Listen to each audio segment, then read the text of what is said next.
He reinserted the feather in its original place, closed the volume and replaced it on the nightstand. Then he put Father Lacey's spectacles back on top of it exactly as he had found them, as if by doing so he could pretend they had never been disturbed, and blew out the candle. This time oblivion did not come so easily. He felt as if a hand had reached out of the distant past and brushed its fingers across his face. He wished he could unsee what he had read, but knowledge alters everything, and he knew that was impossible. So I've got a very interesting book that I want to share with you today. It's Robert Harris's The Second Sleep. I haven't actually read any of Robert Harris's books yet. I fully intend to. I'm going to read Pompeii fairly soon. That's been on my bookshelf for years and I really want to read that. My mum recommended this one to me.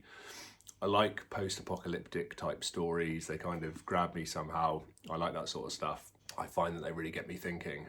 So Stephen King said, 1 word, wonderful. 2 words, compulsive reading. 3 words, buy it tomorrow. 4 words, tonight if it's possible. I love Stephen King. I think he's fantastic. The Observer said this is nothing if not a page turner, and I'd have to agree with that. Telegraph, genuinely thrilling. And the Financial Times, Harris at his best. I think it's fair to say that this is quite a different book for Robert Harris. I've noticed that lots of people have been saying that they were quite surprised. They didn't realise when they started it that it was actually Robert Harris because it's quite a different style to his usual stuff. I think it's quite topical because at the minute we are faced with Trump and America doing things differently, and there's a lot of fear around war with Russia. You know, we've been worried for quite some time around nuclear war and the end of the world and World War III and all that sort of stuff. And I think at the moment that feels even more real than it has done for quite some time. So this book is quite relevant. It's basically a story of man's kind of overindulgence in technology, greed, and the idea is that the world came to an end, I think, at some time around 2025. Most people were wiped out, technologies, skyscrapers, all the things that we are kind of taking for granted today, kind of wiped out.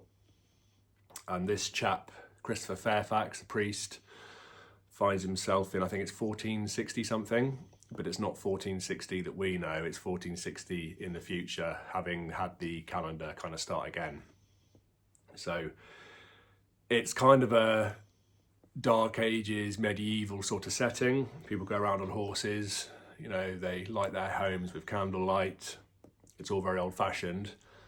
And there are a few remnants of the past. They found little bits of technology here and there that they don't really fully understand, and they seem to be aware enough from books and things of what happened to humanity back in 2025.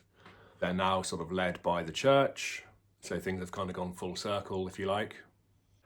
It has a kind of dark, foreboding kind of quality to it, which I really liked. I think it's quite an ambitious story.